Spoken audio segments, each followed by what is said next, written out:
सो hey everyone, आप लोग का बहुत बहुत स्वागत है आपके अपने YouTube channel study point drama में। तो गाइस, आप लोग के लिए मैं लेकर आई हूँ रेलवे ग्रुप डी 2025 का जीके जीएस का प्रीवियस ईयर का ब्रह्मास्त्र सीरीज लेकर आई हूँ, जो आप सभी स्टूडेंट के लिए बहुत ज्यादा इंपॉर्टेंट होने वाला है। और आप सभी स्टूडेंट से ये रिक्वेस्ट है कि प्लीज वीडियो को एंड तक जरूर देखिएगा। अगर कोई भी कंफ्यूजन है तो आप मुझसे कमेंट करके जरूर पूछिएगा।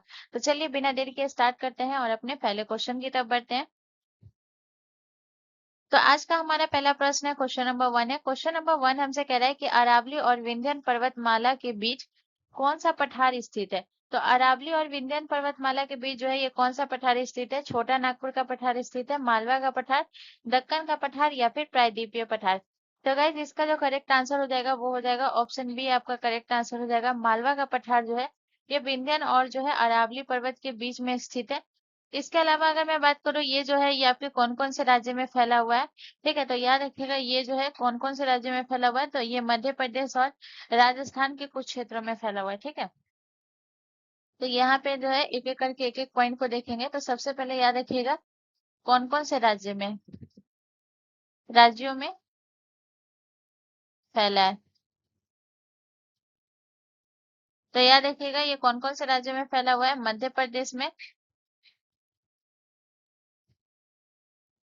मध्य प्रदेश और राजस्थान के कुछ क्षेत्रों में।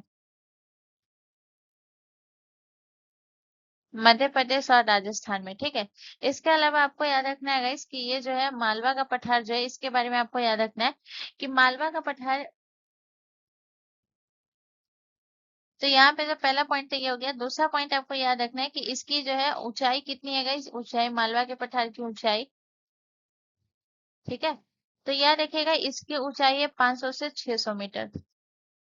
500 से 600 मीटर ये इसकी ऊंचाई है। ठीक है, उसके अलावा जो है यहाँ पे अगर मैं बात करूँ तो इसका निर्माण जो है ये कैसे हुआ है। तो याद रखिएगा इसका निर्माण जो है याद रखिएगा लावा पठार के जो है लावा पठार से हुआ है। यानी कि इसका निर्माण जो है याद रखिएगा ग्रेनाइट और नीच चट्टानों से हुआ है। ठीक है ना, तो याद रखिएगा इसका निर्माण निर्माण किससे हुआ है। तो याद रखिएगा ग्रेनाइट ग्रेनाइट और नीच चट्टानों से हुआ है।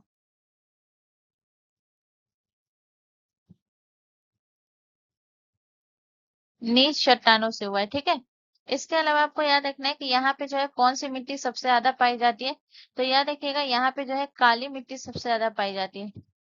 काली मिट्टी पाई जाती है।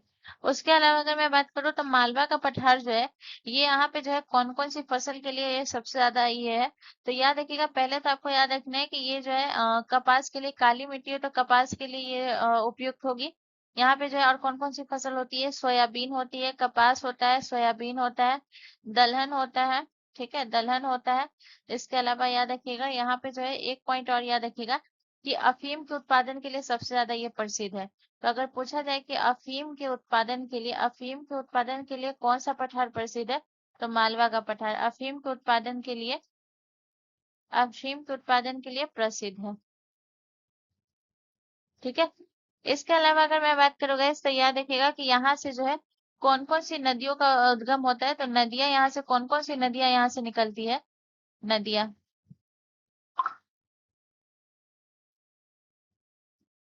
ठीक है, तो यहाँ पे से आपको याद रखना है सबसे इम्पोर्टेंट यहाँ से याद रखिएगा कि चंबल नदी जो है ये मालवा के पठार से निकलती है। चंबल नदी हो गया, बेतवा नदी हो गया, ये सब मालवा के पठार से निकलती है। इसके अलावा अगर मैं बात करूँ तो याद रखिएगा ये जो है काली सिंध नदी, काली सिंध नदी। इसके अलावा अगर मैं बात करूँ तो और कौन सी नदी होगी, क्षिप्रा नदी। ये सब जो है यहाँ से निकलती है। ठीक है, तो यहाँ पे जो है इतना पॉइंट आपको याद रखना है। ठीक है, अब चलिए नेक्स्ट क्वेश्चन की तरफ चलते हैं। अगला क्वेश्चन हमारा क्वेश्चन नंबर 2 है। इस क्वेश्चन नंबर 2 कह रहे हैं हमसे कि पाचन क्रिया मुख्य में किस एंजाइम से शुरू होती है। तो पाचन क्रिया जो मुख्य में जो है कौन से एंजाइम से शुरू होती है। पेप्सिन से, लिपेज से, एमाइलेज से या फिर ट्रिप्सिन से। तो गाइज इसका जो करेक्ट आंसर हो जाएगा पाचन क्रिया जो है ये एमाइलेज से शुरू होती है। तो आपका ऑप्शन आपका सी करेक्ट आंसर हो जाएगा। ठीक है, एमाइलेज। एमाइलेज के बारे में अगर हम बात करेंगे तो ये क्या करता है, ये जो है ये हमारे शरीर को जो एमाइलेज क्या करता है, तो यहाँ पे आपको याद क्या रखना है कि जो ये एंजाइम जो है ये किसके द्वारा निर्मित होता है, तो याद रखिएगा यह एंजाइम जो है लाल ग्रंथियों के द्वारा निर्मित होता है। ठीक है, तो याद रखिएगा एमाइलेज जो है ये किसके द्वारा निर्मित होता है, लाल ग्रंथियों के द्वारा, लाल ग्रंथियों के द्वारा निर्मित होता है। ठीक है, निर्मित होता है।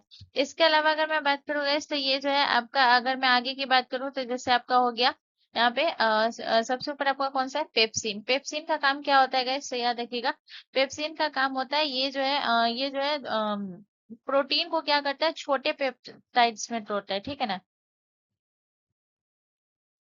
प्रोटीन को, प्रोटीन को छोटे पेप्टाइड्स में कौन तोड़ता है, छोटे पेप्टाइड्स, प्रोटीन को छोटे पेप्टाइड्स में तोड़ता है। ठीक है, इसके अलावा अगर मैं बात करूँ गाइस लिपेज, लिपेज का काम क्या होता है, तो लिपेज का काम होता है, ये क्या करता है, ये करता है वसा को पचाने में मदद कौन करता है गाइस, तो याद रखिएगा वसा को पचाने में मदद करता है, ये करता है। ठीक है ना, वसा को पचाने में मदद करता है, वसा को पचाने में मदद करता है।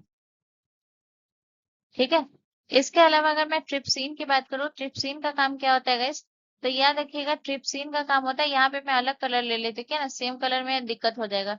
ट्रिप्सिन प्रोटीन को पचाने में मदद करता है, प्रोटीन को पचाने में मदद करता है, मदद करता है। ठीक है, तो इतना पॉइंट याद रखिएगा। चलिए नेक्स्ट क्वेश्चन की तरफ चलते हैं। अगला क्वेश्चन हमारा क्वेश्चन नंबर 3 है। इस क्वेश्चन नंबर 3 कह रहा है कि सूर्य से निकलने वाला प्रमुख विकिरण कौन सा है। तो सूर्य से निकलने वाला प्रमुख विकिरण एक्सरे है, अल्ट्रावायलेट है, गामा किरण है या फिर इंफ्रारेड है। तो इसका जो करेक्ट आंसर होगा वो हो जाएगा ऑप्शन डी, हमारा करेक्ट आंसर हो जाएगा। सूर्य से निकलने वाला प्रमुख विकिरण जो है ये इंफ्रारेड है। ठीक है, अगर मैं बात करूँ सूर्य से निकलने वाला जो विकिरण सब है वो एक्सरे भी है, अल्ट्रावायलेट भी है, गामा किरण भी है, लेकिन सबसे अधिक मात्रा में कौन सा निकलता है, सबसे अधिक मात्रा में इंफ्रारेड निकलता है, सबसे अधिक मात्रा में, सबसे अधिक मात्रा में निकलता है जो पृथ्वी तक पहुंचता है, जो पृथ्वी तक पहुंचता है, पृथ्वी तक पहुंचता है।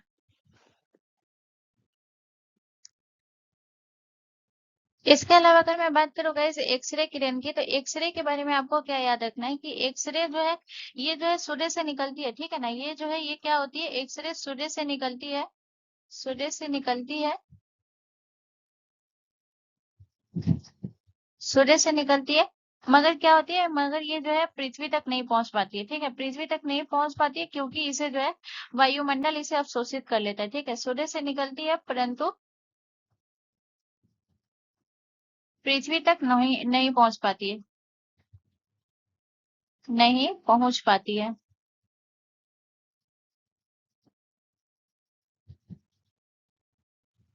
क्योंकि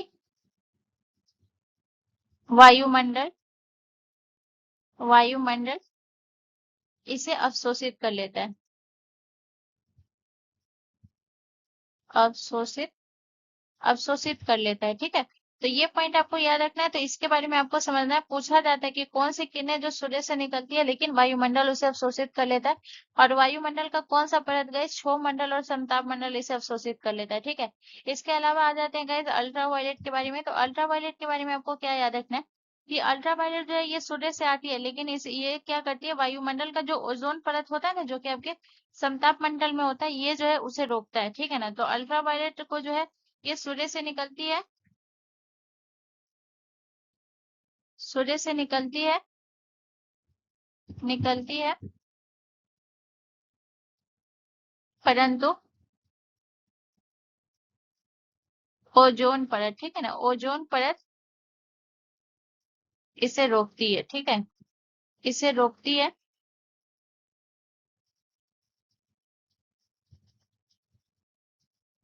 पृथ्वी पर पहुंचने के लिए। ठीक है ना, इसके अलावा अगर मैं बात करूँ गाइस, तो एक और हो गया आपका गामा किरणें। तो गामा किरणें के बारे में आपको क्या याद रखना है गाइस? ये सूर्य से निकलती नहीं है, ठीक है ना, सूर्य से नहीं निकलती है।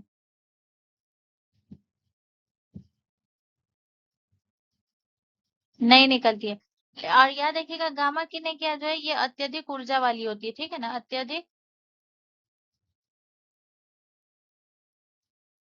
अत्यधिक ऊर्जा वाली होती है, ठीक है, ऊर्जा वाली होती है, मगर ये क्या होती है, सूर्य से नहीं निकलती है, ठीक है। तो इसका करेक्ट आंसर इंफ्रारेड हो जाएगा। चलिए नेक्स्ट क्वेश्चन की तरफ। अगला क्वेश्चन हमारा क्वेश्चन नंबर 4 है गाइस। क्वेश्चन नंबर 4 कह रहा है कि हृदय को रक्त पहुंचाने वाली धमनियां क्या कहलाती है? तो हृदय को रक्त पहुंचाने वाली धमनियां जो है, ये फेमोरल आर्टरीज कहलाती है, वेन्स कहलाती है, कैपिलरीज कहलाती है, या फिर कोरोनरी आर्टरीज कहलाती है। तो गाइस इसका जो करेक्ट आंसर हो जाएगा, ये हो जाएगा कोरोनरी आर्टरीज कहलाती है, ठीक है ना, ऑप्शन डी हमारा करेक्ट आंसर हो जाएगा। कोरोनेटिव आर्टरीज जो है, ये क्या करती है, ये हृदय के जो है कहाँ पे स्थित होती है, सतह पर स्थित होती है, ठीक है ना। तो याद रखिएगा ये कहाँ स्थित होती है, हृदय के हृदय के सतह पर स्थित होती है।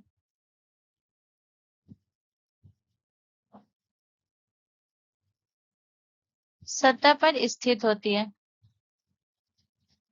और इसका काम क्या होता है, और ये क्या करती है, ये जो है हृदय के मांसपेशियों को क्या करती है, ऑक्सीजन युक्त जो है रक्त प्रदान करती है, ठीक है ना, रक्त प्रवाह करती है, ठीक है, ऑक्सीजन युक्त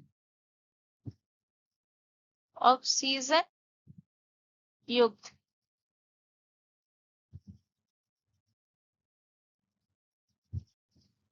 रक्त प्रदान करती है।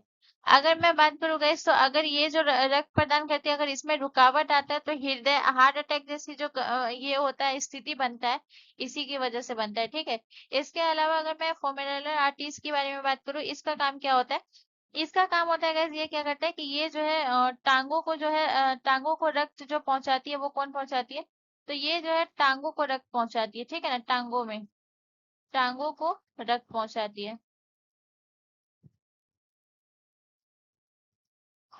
है, ठीक है। इसके अलावा वेंस वेंस क्या करती है, वेंस जो है ये रक्त को जो है शरीर से जो है हृदय की ओर ले जाती है, ठीक है। इसका काम पहुंचाने का नहीं होता है, ये क्या करती है, हृदय की ओर ले जाती है, ठीक है ना। तो याद रखिएगा वेंस क्या करती है, रक्त को शरीर से वापस हृदय की ओर ले आती है, रक्त को शरीर से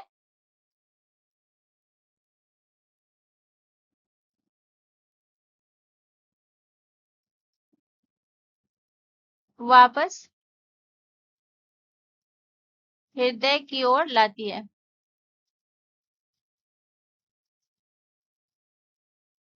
ठीक है। इसके अलावा अगर मैं बात करूँ गाइस, तो ये आपका कौन सा हो गया, एक हो गया आपका कैपिलरीज।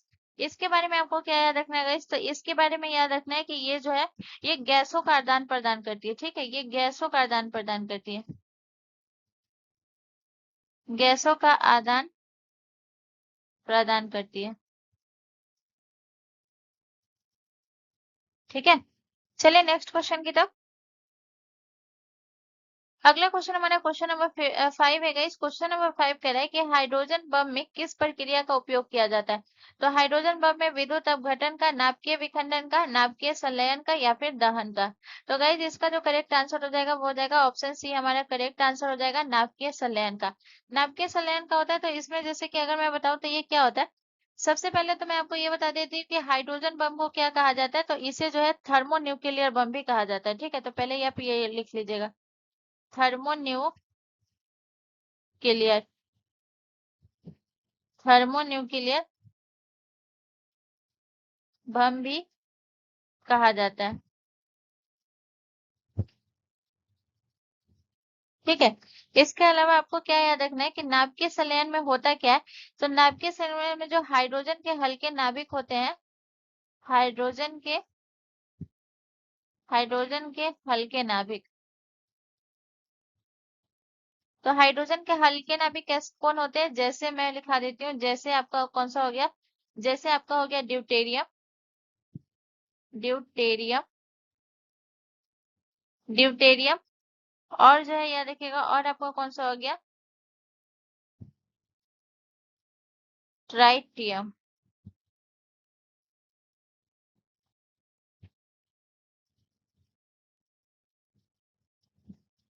ट्राइटियम, ट्राइटियम, ठीक है। ड्यूटेरियम और ट्राइटेरियम जो है ये क्या होते हैं, ये आपस में जुड़ जाते हैं, ठीक है। और जुड़कर जो है ये दोनों जुड़ जाते हैं, तो जुड़ने के बाद ये क्या बनाते गए, दोनों जुड़ने के बाद जो है हीलियम बनाते हैं, हीलियम बनाते हैं। और यही जब हीलियम बन जाता है तो क्या होता है, हीलियम जब बनता है तो इससे क्या होता है, इससे जो है अत्यधिक ऊर्जा उत्पन्न होता है, अत्यधिक ऊर्जा उत्पन्न होता है, ठीक है। चलिए नेक्स्ट क्वेश्चन की तरफ। अगला क्वेश्चन हमारा क्वेश्चन नंबर 6 है गाइस। क्वेश्चन नंबर 6 कह रहा है कि जगदीप धनखड़ ने हाल ही में उपराष्ट्रपति पद से इस्तीफा दिया है, वो भारत के किस नंबर के उपराष्ट्रपति थे। तो जगदीप धनखड़ जो है ये उपराष्ट्रपति पद से इस्तीफा दे दिए थे, ठीक है। तो ये 14वें राष्ट्रपति उपराष्ट्रपति थे, 16वें उपराष्ट्रपति थे, 15वें उपराष्ट्रपति थे, या फिर 13वें उपराष्ट्रपति थे। तो गाइस इसका जो करेक्ट आंसर हो जाएगा वो हो जाएगा ऑप्शन ए, हमारा करेक्ट आंसर हो जाएगा। 14वें राष्ट्रपति थे। अब जगदीप धनखड़ के बारे में अगर मैं बात करूं तो यहाँ पे जो है आपको याद रखना है कि इन्होंने जो है उपराष्ट्रपति की जो शपथ ली थी, शपथ इन्होंने कब ली थी ये याद रखिएगा। तो इन्होंने शपथ ली थी 6 अगस्त 2022 को, 6 अगस्त 2022 को इन्होंने शपथ ली थी। और याद रखिएगा कि इन्होंने जो है ये इस्तीफा कब दिया था, इस्तीफा, तो याद रखिएगा इन्होंने अपने स्वास्थ्य को लेकर इस्तीफा दिया था, स्वास्थ्य के कारणों की वजह से। तो इन्होंने जो इस्तीफा दिया था वो 21 जुलाई 2025 को, ठीक है। चलिए नेक्स्ट क्वेश्चन की तरफ। अगला क्वेश्चन हमारा क्वेश्चन नंबर 7 है गाइस। क्वेश्चन नंबर 7 हमसे कह रहा है कि भारत का 25वां राज्य कौन सा बना है। तो भारत का 25वां राज्य कौन सा बना है गाइस। तो अरुणाचल प्रदेश, गोवा, सिक्किम, या फिर मिजोरम। तो ये बहुत इंपॉर्टेंट है गाइस। तो इसका जो करेक्ट आंसर हो जाएगा वो हो जाएगा आपका ऑप्शन बी, करेक्ट आंसर हो जाएगा। भारत का जो है 25वां राज्य कौन सा बना है। तो भारत का 25वां राज्य गोवा बना है। अगर मैं बात करूं तो इसे जो है गोवा को पूर्ण राज्य का दर्जा कब मिला था गाइस। तो याद रखिएगा पूर्ण राज्य का दर्जा।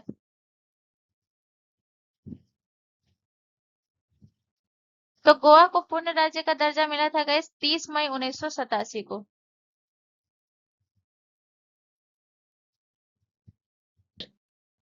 इसके अलावा अगर मैं बात करूं इसे ये जो है ये आपके भारत का 25वां राज्य है, ये आपको याद रखना। इसके अलावा अगर मैं बात करूं कि इसकी राजधानी कहाँ है गाइस, इसकी राजधानी, गोवा की राजधानी, तो गोवा की राजधानी है पणजी, ठीक है। तो गोवा की राजधानी कहाँ है, पणजी।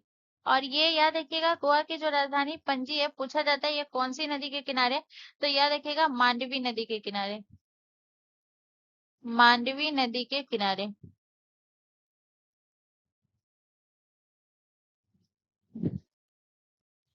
इसके अलावा अगर मैं बात करूं कि यहाँ की भाषा कौन सी है गाइस, तो गोवा की भाषा है कोंकणी, ठीक है, भाषा। तो यहाँ की भाषा क्या है गाइस, तो याद रखिएगा कोंकणी। और ये जो भाषा कोंकणी है गाइस याद रखिएगा, इसे जो है संविधान की 8वीं अनुसूची में ये शामिल है, ठीक है। तो याद रखिएगा कोंकणी को संविधान की 8वीं अनुसूची, 8वीं अनुसूची में कितनी भाषा है, 22 भाषा है, 8वीं अनुसूची में शामिल है, अनुसूची में शामिल है।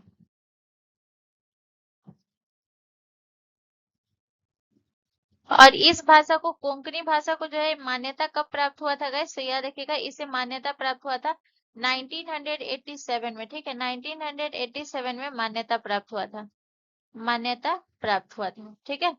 चलिए नेक्स्ट क्वेश्चन की तरफ। अगला क्वेश्चन हमारा क्वेश्चन नंबर 8 है गाइस। क्वेश्चन नंबर 8 हमसे कह रहा है कि भारत के उपराष्ट्रपति बनने के लिए न्यूनतम आयु क्या चाहिए। तो भारत के उपराष्ट्रपति बनने के लिए न्यूनतम आयु 25 वर्ष, 35 वर्ष, 45 वर्ष, या फिर 18 वर्ष चाहिए। तो गाइस इसका जो करेक्ट आंसर हो जाएगा वो हो जाएगा उपराष्ट्रपति बनने के लिए जो है ये आपको 35 वर्ष चाहिए। तो ऑप्शन बी हमारा करेक्ट आंसर हो जाएगा, ठीक है। अगर मैं बात करूँ गाइस 25 वर्ष, 25 वर्ष बनने के लिए जो है न्यूनतम आयु जो है ये किसकी है, तो लोकसभा का सदस्य बनने के लिए, लोकसभा लोकसभा सदस्य बनने के लिए जो है ये न्यूनतम आयु कितनी चाहिए, 25 वर्ष चाहिए। इसके अलावा जो है लोकसभा के अध्यक्ष बनने के लिए, लोकसभा मैं इसीलिए लिखा रही हूँ क्योंकि लोगों को लगता है लोकसभा अध्यक्ष का जो है न्यूनतम आयु अलग होगा, इसलिए मैं लिखा दे रही हूँ। ठीक है, 25 वर्ष। इसके अलावा आपको याद रखना है प्रधानमंत्री। प्रधानमंत्री लोकसभा का सदस्य है तो उनको भी 25 वर्ष चाहिए। इसके अलावा जो है 45 वर्ष जो है ये तो किसी का नहीं है। इसके अलावा अगर मैं बात करूँ गाइस तो यहाँ पे जो है और याद रख लीजिएगा, जैसे कि अगर मैं बात करूँ कि आपका जो है राष्ट्रपति, राष्ट्रपति बनने के लिए भी जो है 35 वर्ष चाहिए। ठीक है, राष्ट्रपति बनने के लिए कितने वर्ष चाहिए? 35 वर्ष। 35 वर्ष, ठीक है। इसके अलावा अगर मैं बात करूं राज्यसभा का सभापति बनने के लिए भी 35 वर्ष, और किसका किसका चाहिए यहाँ पे लिखा देती हूँ। तो राष्ट्रपति हो गया, राज्यसभा का, राज्यसभा का सभापति, सभापति, इसके लिए भी कितना चाहिए? इसके लिए भी 35 वर्ष चाहिए। ठीक है, 35 वर्ष चाहिए। इसके अलावा और अगर मैं बात करूँ गाइस तो याद रखिएगा राज्यसभा का सदस्य बनने के लिए कितना चाहिए। तो ये दोनों में अंतर है, ठीक है ना। राज्यसभा का सभापति बनने के लिए 35 वर्ष, और राज्यसभा का सदस्य बनने के लिए, राज्यसभा का सदस्य बनने के लिए 30 वर्ष। कितना? 30 वर्ष। ठीक है, इसके अलावा जो है गाइस याद रखिएगा राज्यपाल बनने के लिए भी जो है ये कितना आयु चाहिए? राज्यपाल के लिए भी 35 वर्ष चाहिए। ठीक है, राज्यपाल के लिए भी कितना आयु चाहिए? 35 वर्ष। ठीक है, तो इतना पॉइंट याद रखिएगा। चलिए नेक्स्ट क्वेश्चन की तरफ। अगला क्वेश्चन हमारा क्वेश्चन नंबर 9 है गाइस। क्वेश्चन नंबर 9 हमसे कह रहा है कि शिवालिक पहाड़ियां निम्नलिखित में से किसका हिस्सा है? तो शिवालिक पहाड़ियां अरावली का हिस्सा है, पश्चिमी घाट का हिस्सा है, हिमालय का, या फिर सतपुड़ा का। तो गाइस इसका जो करेक्ट आंसर हो जाएगा वो हो जाएगा आपका जो है हिमालय का हिस्सा है गाइस। तो ऑप्शन सी हमारा करेक्ट आंसर हो जाएगा। तो ये आपको याद रखना है कि हिमालय पर जो पर्वत है गाइस, हिमालय पर्वतमाला की जो है याद रखिएगा ये जो है सबसे निचली जो है श्रेणी में आता है। ठीक है ना, तो याद रखिएगा ये कौन सी श्रेणी में आता है? शिवालिक पहाड़ी निचली श्रेणी में, निचली श्रेणी में। ठीक है, उसके अलावा अगर मैं बात करूँ शिवालिक पहाड़ी की ऊंचाई कितनी है, ऊंचाई, तो ये आपको याद रखना है इसकी ऊंचाई है 600 से लेकर 1500 मीटर तक। ठीक है, उसके अलावा अगर मैं बात करूँ तो ये जो है आपका शिवालिक पहाड़ी जो है इसे क्या कहते हैं? इसे आउटर हिमालय भी कहते हैं। ठीक है, याद रखिएगा इसे आउटर हिमालय, आउटर हिमालय कहते हैं। ठीक है,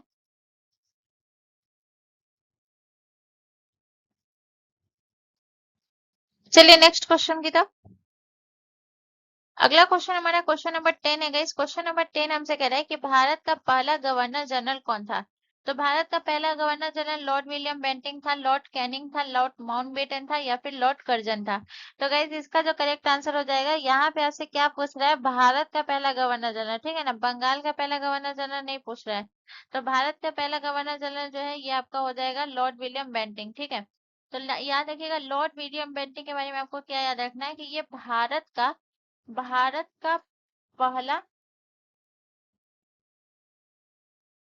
गवर्नर जनरल, भारत का पहला गवर्नर जनरल, और याद रखिएगा बंगाल का अंतिम गवर्नर जनरल। ठीक है ना, भारत का पहला गवर्नर जनरल, और याद रखिएगा ये बंगाल का अंतिम गवर्नर जनरल था। बंगाल का अंतिम गवर्नर जनरल, जनरल था। ठीक है, इसके अलावा अगर मैं बात करूँ गैस तो याद रखिएगा ये जो है अगर आपसे पूछे कि भारत का पहला, सॉरी, बंगाल का पहला गवर्नर जनरल, तो याद रखिएगा बंगाल का पहला गवर्नर जनरल था वॉरेन हेस्टिंग। बंगाल का पहला गवर्नर जनरल, तो बंगाल का पहला गवर्नर जनरल कौन था गाइस? तो याद रखिएगा वॉरेन हेस्टिंग्स। ठीक है, वॉरेन हेस्टिंग। इसके बारे में आपको क्या याद रखना है गाइस? तो याद रखिएगा ये जो है ये जो बंगाल का गवर्नर जनरल बना था, तो याद रखिएगा 1773 के रेगुलेटिंग एक्ट द्वारा, रेगुलेटिंग एक्ट द्वारा। और ये जो बना था गाइस याद रखिएगा 1833 के चार्टर एक्ट द्वारा। ये जो भारत का पहला गवर्नर बना था याद रखिएगा 1833, 1833 का चार्टर एक्ट द्वारा। ठीक है, चलिए नेक्स्ट क्वेश्चन की तरफ। अगला क्वेश्चन हमारा क्वेश्चन नंबर 11 है गाइस। क्वेश्चन नंबर 11 कह रहा है कि सबसे कम घनत्व वाला तत्व कौन सा है। तो सबसे कम घनत्व वाला तत्व ऑक्सीजन है, हाइड्रोजन है, लिथियम है या हीलियम है। तो गाइस हाइड्रोजन के बारे में मैंने आपको कल ही आप सेशन देखेंगे ग्रुप डी वाला जो मेरा कल का है, उसमें मैंने पूरा बताया था कि इसकी खोज जो है हेनरी कैवेंडिश ने की थी। पर इसका नाम क्या दिया था, इसका नाम दिया था ज्वलनशील वायु। ठीक है ना। तो लेविसिया ने जो इसका नाम हाइड्रोजन रखा था, तो मैंने इसको कल पूरा क्लियर कर दिया था। इसके अलावा अगर मैं बात करूं हाइड्रोजन के बारे में गाइस, तो याद रखिएगा हाइड्रोजन जो है ये आपको याद रखना है कि ये जो है ब्रह्मांड ब्रह्मांड में ब्रह्मांड में सबसे प्रचुर मात्रा में कौन सा पाया जाने वाला तत्व कौन सा है। ब्रह्मांड में सबसे प्रचुर प्रचुर मात्रा में पाया जाने वाला तत्व।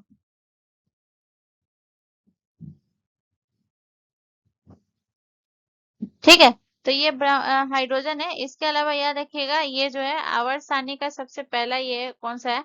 तो याद रखिएगा ये भी आपका हाइड्रोजन है। ठीक है ना। तो याद रखिएगा ये पहला तत्व है, आवर्त सारणी का पहला तत्व, आवर्त सारणी का पहला तत्व। ठीक है, चलिए नेक्स्ट क्वेश्चन की तरफ। अगला क्वेश्चन हमारा क्वेश्चन नंबर 12 है गाइस। क्वेश्चन नंबर 12 कह रहा है कि किस ग्रंथि को मास्टर ग्रंथि कहा जाता है। तो कौन से ग्रंथि को मास्टर ग्रंथि कहा जाता है, अग्नाशय को, पीयूष को, अधिवृक्क को या फिर थायराइड को। तो गाइस इसका जो करेक्ट आंसर होगा वो हो जाएगा ऑप्शन बी, हमारा करेक्ट आंसर हो जाएगा। पीयूष ग्रंथि को ही जो है क्या कहते हैं मास्टर ग्रंथि, क्योंकि ये क्या करती है, ये जो अन्य जितनी भी ग्रंथि होती है उसको कंट्रोल करती है। तो याद रखिएगा इसको मास्टर ग्रंथि इसीलिए कहता है क्योंकि अन्य ग्रंथियों को नियंत्रित करती है, नियंत्रित करती है। ठीक है, इसके अलावा अगर मैं बात करूंगा इससे याद रखिएगा ये जो है आपका अधिवृक्क ग्रंथि ये क्या करती है। तो अधिवृक्क ग्रंथि जो याद रखिएगा तनाव और जो है हार्मोन जैसे जो है एड्रेनालिन का जो है ये संचालन करती है। ठीक है ना। तो ये याद रखिएगा ये क्या करती है। तो याद रखिएगा ये क्या करती है, हार्मोन को उत्पन्न करती है और याद रखिएगा तनाव प्रतिक्रिया को नियंत्रित करती है, तनाव प्रतिक्रिया को नियंत्रित करती है। ठीक है, नियंत्रित करती है।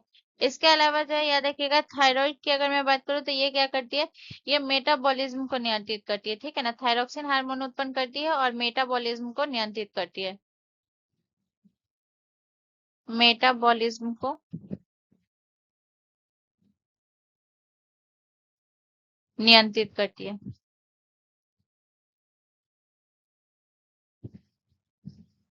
ठीक है, चलिए नेक्स्ट क्वेश्चन की तरफ। अगला क्वेश्चन हमारा क्वेश्चन नंबर 13 है इस क्वेश्चन नंबर 13 का है कि सत्यमेव जयते वाला भारत का राज्य चिन्ह कहाँ से लिया गया है। तो सत्यमेव जयते वाला जो है ये कुशीनगर से, बोध गया से, लुम्बिनी से या फिर सारनाथ में स्थित अशोक स्तंभ से। तो सारनाथ में स्थित अशोक स्तंभ से लिया गया है सत्यमेव जयते। ठीक है, इसके अलावा अगर मैं बात करूंगा तो याद रखिएगा बोध गया जो है ये आपका जो है किससे संबंधित है। तो याद रखिएगा ये जो है बुद्ध के ज्ञान प्राप्ति से संबंधित है ये जगह,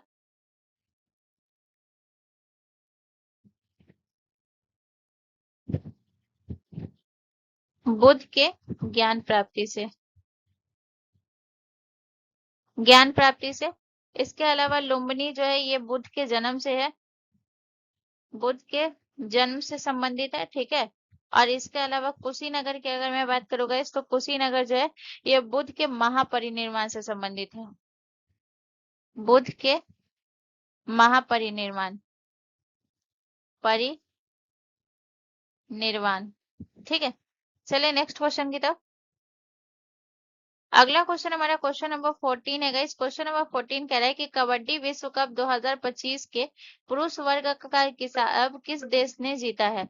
तो कबड्डी 2025 के पुरुष वर्ग का किताब भारत ने जीता है, इंग्लैंड ने, ईरान ने या फिर मलेशिया ने। तो गाइस इसका जो करेक्ट आंसर हो जाएगा इंग्लैंड भारत ने, ये जो मैच हुआ था ये किसके बीच हुआ था? भारत वर्सेस इंग्लैंड के बीच। भारत वर्सेस इंग्लैंड के बीच भारत ने स्कोर किया था। भारत का स्कोर कितना था? 44 था। और इंग्लैंड का स्कोर कितना था? 41। ठीक है। इसके बाद अगर मैं बात करूँ तो ये जो है ये मैच कब हुआ था गाइस? तो डेट याद रखिएगा, ये मैच हुआ था 23 मार्च 2025 को हुआ था। ठीक है, 2025 को हुआ था। चलिए नेक्स्ट क्वेश्चन की तरफ। अगला क्वेश्चन हमारा क्वेश्चन नंबर 15 है गाइस। क्वेश्चन नंबर 15 हमसे कह रहा है कि ब्रिटिश संसद का सदस्य बनने वाला प्रथम भारतीय कौन था? तो ब्रिटिश संसद का सदस्य बनने वाला प्रथम भारतीय दादा भाई नौरोजी, जेम्स ए हिकी, महात्मा गांधी या फिर अबुल कलाम आजाद। तो गाइस इसका जो करेक्ट आंसर होगा वो हो जाएगा ऑप्शन ए, हमारा करेक्ट आंसर हो जाएगा। दादा भाई नौरोजी थे। दादा भाई नौरोजी अगर हम बात करें गाइस तो याद रखिएगा ये कौन से पार्टी से चुने गए थे? तो याद रखिएगा लिबरल पार्टी के टिकट पर चुने गए थे। ठीक है, liberal liberal party liberal party के टिकट पे चुने गए थे। ठीक है, उसके बाद अगर मैं बात करूं तो ये जो है इन्होंने सदस्य के रूप में कार्य भी किया था। तो कब किया था गाइस? तो 1892 में। ठीक है ना। ब्रिटिश संसद के सदस्य के रूप में कार्य किया था। ठीक है, कार्य किए थे। इसके अलावा अगर मैं बात करूंगा इससे याद रखिएगा इनको जो है क्या कहा जाता था? Grand old man of India कहा जाता है। ठीक है, grand old man of India कहा जाता है। ठीक है, तो ये हो गया, आपको याद रखना है। ठीक है, चलिए नेक्स्ट क्वेश्चन की तरफ चलते हैं। अगला क्वेश्चन हमारा क्वेश्चन नंबर 16 है गाइस। क्वेश्चन नंबर 16 कह रहा है कि भारतीय संविधान का पहली बार संशोधन कब किया गया था? तो भारतीय संविधान का पहली बार संशोधन 1952 में, 1951 में, 1949 में या फिर 1953 में। तो गाइज इसका जो करेक्ट आंसर हो जाएगा वो हो जाएगा 1951 में भारतीय संविधान का पहली बार संशोधन किया गया था। और इस संशोधन के तहत जो है कौन सी सूची अनुसूची जोड़ी गई थी? तो याद रखिएगा 9वीं अनुसूची को जोड़ा गया था। 9वीं अनुसूची को जोड़ा गया था। और ये 9वीं अनुसूची किससे संबंधित थी गाइस? तो याद रखिएगा 9वीं अनुसूची थी भूमि सुधार से।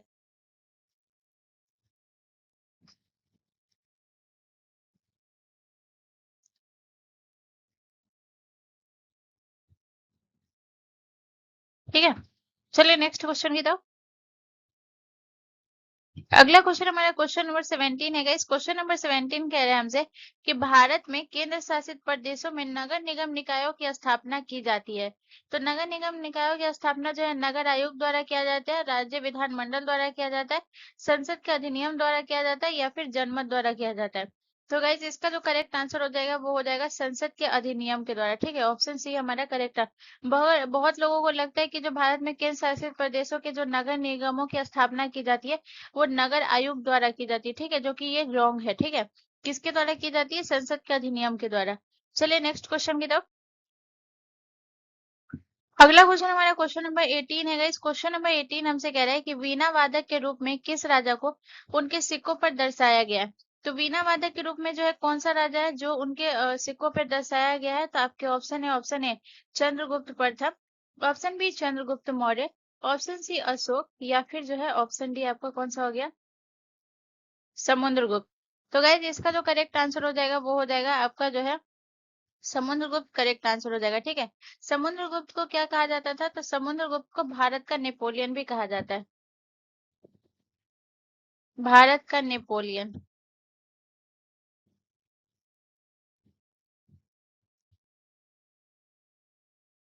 नेपोलियन कहा जाता है। ठीक है, इसके अलावा आपको याद रखना है कि ये जो चंद्रगुप्त को जो है याद रखिएगा इसने कौन सी उपाधि धारण की थी? तो याद रखिएगा इन्होंने जो उपाधि धारण की थी वो की थी महाराजे धीराज की।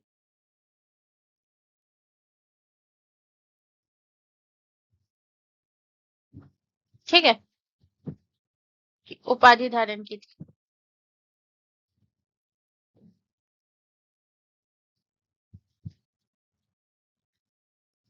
इसके अलावा अगर मैं बात करूं इनका शासनकाल कब से कब तक था गाइस, तो याद रखिएगा इनका शासनकाल था 335 से 375 ईस्वी तक। ठीक है, चलिए नेक्स्ट क्वेश्चन की तरफ। अगला क्वेश्चन हमारा क्वेश्चन नंबर 19 है गाइस। क्वेश्चन नंबर 19 हमसे कह रहा है कि रेड डाटा बुक किससे संबंधित है। तो रेड डाटा बुक जो है ये दुर्लभ प्रजातियों से, खाद्य सूची से, विषैली गैस से या फिर औषधिया से। तो गाइस इसका जो करेक्ट आंसर होगा वो हो जाएगा ऑप्शन ए, हमारा करेक्ट आंसर हो जाएगा दुर्लभ प्रजातियों से।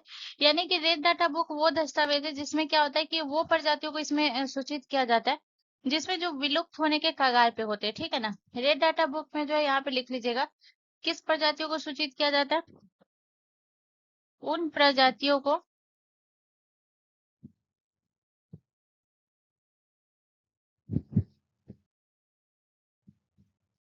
उन प्रजातियों की सूची होती है जो विलुप्त होने के कगार पे होते हैं, जो विलुप्त होने के कगार पर होते हैं। ठीक है, चलिए नेक्स्ट क्वेश्चन की तरफ। अगला क्वेश्चन हमारा क्वेश्चन नंबर 20 है गाइस। क्वेश्चन नंबर 20 हमसे कह रहा है कि डीएनए और आरएनए में कौन सी शर्करा जो है वो अलग होती है। तो डीएनए और आरएनए में कौन सी, राइबोज या फिर ऑप्शन बी फ्रुक्टोज या ऑप्शन सी ग्लूकोज या ऑप्शन डी सुक्रोज। तो गाइस इसका जो करेक्ट आंसर हो जाएगा वो हो जाएगा ऑप्शन ए राइबोज। यानी कि अगर मैं बात करूं डीएनए में कौन सा होता है, तो डीएनए में जो पाई जाती है वो कौन सी शर्करा पाई जाती है, तो डी ऑक्सी राइबोज शुगर पाई जाती है। ठीक है ना, डी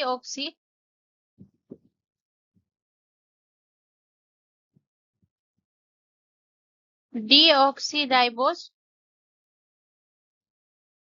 शर्करा पाई जाती है। ठीक है, और जो है आरएनए में क्या पाया जाता है गाइस, तो याद रखिएगा आरएनए में जो पाई जाती है वो राइबोज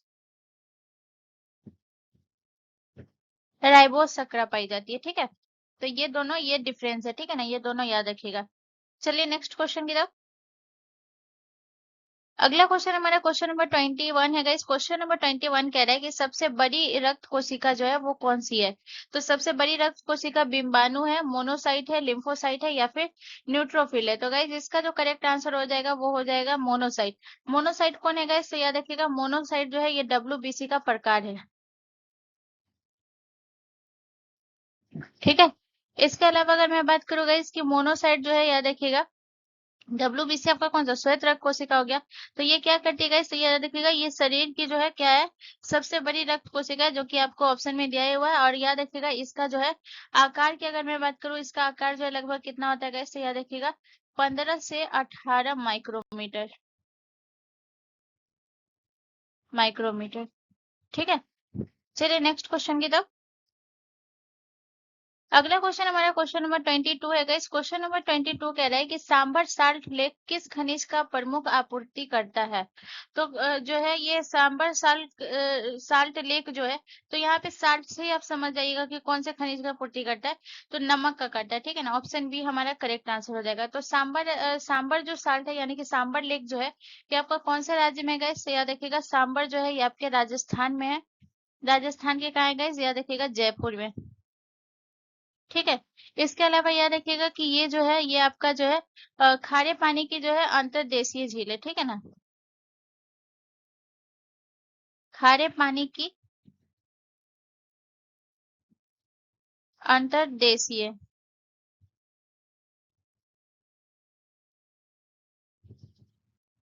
झील है। ठीक है, इसके अलावा आपको याद रखना है कि ये जो है ये उत्पादन कितना करता है, नमक का उत्पादन। तो याद रखिएगा ये नमक का उत्पादन करता है 1.96 लाख टन। ठीक है, चलिए नेक्स्ट क्वेश्चन की तरफ। अगला क्वेश्चन हमारा क्वेश्चन नंबर 23 है गाइस। क्वेश्चन नंबर 23 कह रहा है कि पौधों में अप्रकाशिक अभिक्रिया कहाँ होती है। तो रिक्तिका में होती है, ग्रेना में होती है, स्ट्रोमा में होती है या फिर इनमें से कोई नहीं। तो गाइस इसका जो करेक्ट आंसर हो जाएगा वो हो जाएगा ऑप्शन सी, हमारा करेक्ट आंसर हो जाएगा स्ट्रोमा में होती है। ठीक है, यहाँ पे अगर मैं बात करूँ गाइस तो याद रखिएगा स्ट्रोमा जो है ये कहाँ होता है, तो याद रखिएगा स्ट्रोमा जो है क्लोरोप्लास्ट के अंदर होता है। जो कि पत्तियों का रंग किसके कारण हरा होता है? क्लोरोप्लास्ट के कारण। क्लोरोप्लास्ट के अंदर स्थित होता है स्ट्रोमा, ठीक है ना। इसके अलावा दूसरा पॉइंट आपको क्या याद रखना है कि स्ट्रोमा क्या होता है? ये जो है तरल पदार्थ से भरा होता है, ठीक है, तरल पदार्थ से भरा होता है, ठीक है। चलिए नेक्स्ट क्वेश्चन की तरफ। अगला क्वेश्चन हमारा क्वेश्चन नंबर 24 है गाइस। क्वेश्चन नंबर 24 कह रहा है हमसे कि रासलीला लोक नृत्य जो है कौन से राज्य का प्रसिद्ध है? तो रासलीला जो है ये आपका जो है पश्चिम बंगाल का है, उत्तर प्रदेश का है, उत्तराखंड का है या फिर सिक्किम का है? तो गाइस इसका जो करेक्ट आंसर हो जाएगा वो हो जाएगा ऑप्शन बी हमारा करेक्ट आंसर हो जाएगा। उत्तर प्रदेश का लोक नृत्य है। उत्तर प्रदेश के लोक नृत्य की अगर हम बात करें तो नौटंकी। नौटंकी जो है ये किस राज्य का हो गया? उत्तर प्रदेश का हो गया। कजरी लोक नृत्य जो है ये किस राज्य का हो गया? ये आपके उत्तर प्रदेश का हो गया। इसके बाद अगर मैं बात करूं तो ये हो गया आपका चरकुला नृत्य,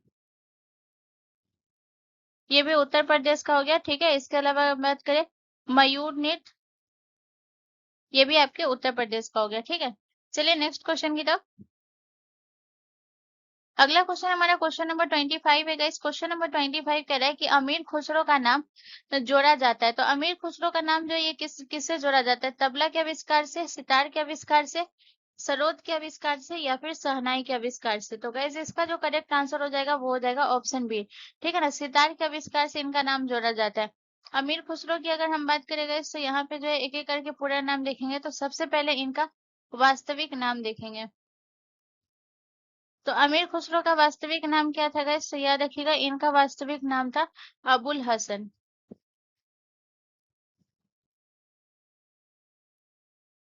ठीक है। इसके अलावा अगर मैं बात करूँ गाइस तो इन्हें क्या कहा जाता था? तोताए हिंद। तोताए हिंद किन्हें कहा जाता था? इनको कहा जाता था, ठीक है। इसके अलावा आपको याद रखना है कि जो अमीर खुसरो थे ये निजामुद्दीन औलिया के शिष्य थे। निजामुद्दीन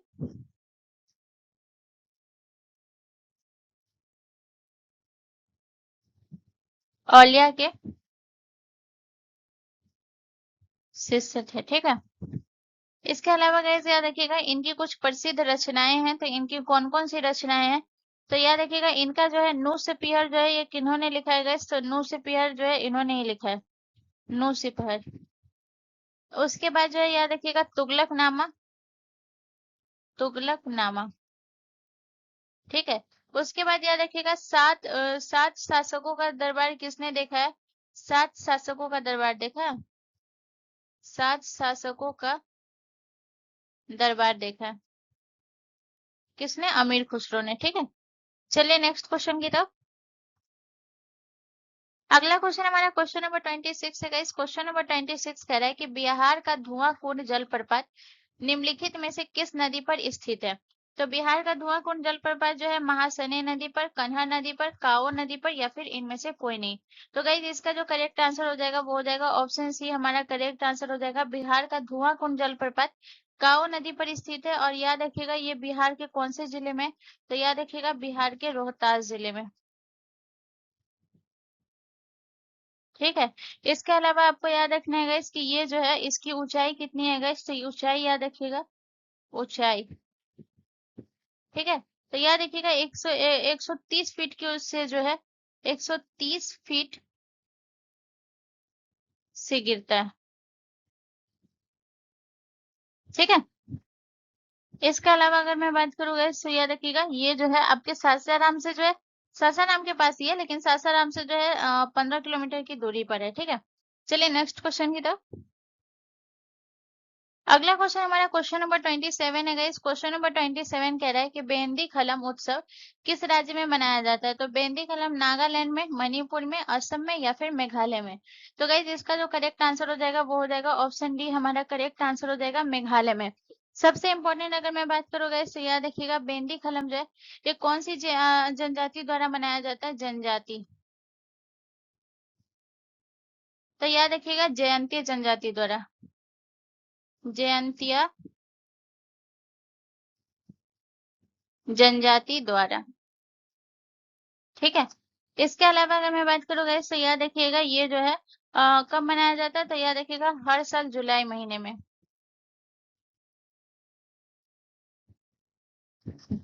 जुलाई महीने में, ठीक है। इसके अलावा आपको याद रखना है कि इसका जो है ये इसका जो बनाने का जो है ये क्या होता है, बीमारी और जो है बुरी आत्मा को दूर करने के लिए, ठीक है ना। ये क्यों मनाया जाता है, बीमारियों और बुरी आत्मा को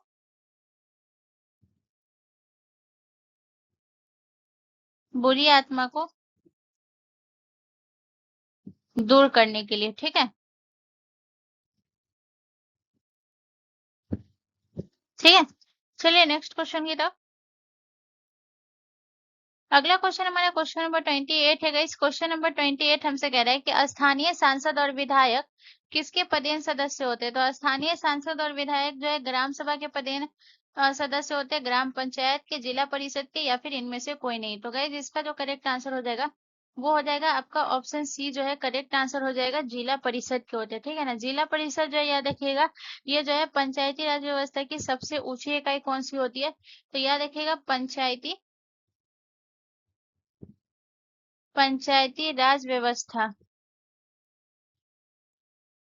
राज व्यवस्था की सबसे ऊंची इकाई, ठीक है, ऊंची इकाई होती है। चलिए नेक्स्ट क्वेश्चन की तरफ। अगला क्वेश्चन हमारा क्वेश्चन नंबर 29 है गाइस। क्वेश्चन नंबर 29 के नाम से कि उपन्यास ए सुइटेबल बॉय किसने लिखा है। तो अमिताभ घोष ने, विक्रम चंद्र ने, शशि थरूर ने, या फिर विक्रम सेठ ने। तो गाइस इसका जो करेक्ट आंसर हो जाएगा वो हो जाएगा आपके जो है विक्रम सेठ ने लिखा है, ठीक है ना। विक्रम सेठ ने जो है शशि थरूर लिखा है ए सुटेबल बॉय। तो विक्रम सेठ की और कौन कौन सी है गाइस, तो याद रखिएगा द गोल्डन गेट इन्होंने लिखा है, the golden the golden gate लिखा है। इसके अलावा अगर मैं बात करूं तो इन्होंने क्या लिखा है, एन इक्वल म्यूजिक, ठीक है। चलिए नेक्स्ट क्वेश्चन की तरफ। अगला क्वेश्चन हमारा क्वेश्चन नंबर 30 है। हमारा क्वेश्चन नंबर 30 हमसे कह रहा है कि भोजन की ऊर्जा को किससे मापा जाता है। भोजन की ऊर्जा को किससे मापा जाता है, जूल से, तापमान से, कैलोरी से, या फिर अर्ग से। तो गाइज इसका जो करेक्ट आंसर हो जाएगा वो हो जाएगा आपका जो है ऑप्शन आपका सी, करेक्ट आंसर हो जाएगा कैलोरी, ठीक है ना। भोजन की ऊर्जा को जो है ये किससे मापा जाता है, कैलोरी से। यहाँ पे याद रखिएगा कि जो है ये क्या यहाँ पे एक अर्घ के बारे में एक और याद रखिएगा, ये क्या करता है, ये ऊर्जा या फिर जो है कार्य को किसमें मापा जाता है, तो ऊर्जा या कार्य को जो है अर्घ में मापा जाता है। ऊर्जा या कार्य को अर्घ में मापा जाता है,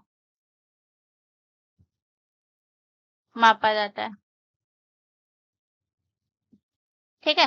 तो गाइज आज का सेशन यही कंप्लीट होता है। यहाँ से रिलेटेड अगर कोई भी कंफ्यूजन, कोई भी दिक्कत है तो आप मुझसे कमेंट करके पूछ सकते हैं, मैं उसका जरूर रिप्लाई करूंगी। एंड प्लीज गाइज ये वीडियो आपके लिए थोड़ा सा भी इन्फॉर्मेटिव था तो प्लीज प्लीज चैनल को जरूर सब्सक्राइब कर ले एंड बेल आइकन पे जरूर क्लिक कर ले। मिलते हैं नेक्स्ट वीडियो में। जय हिंद।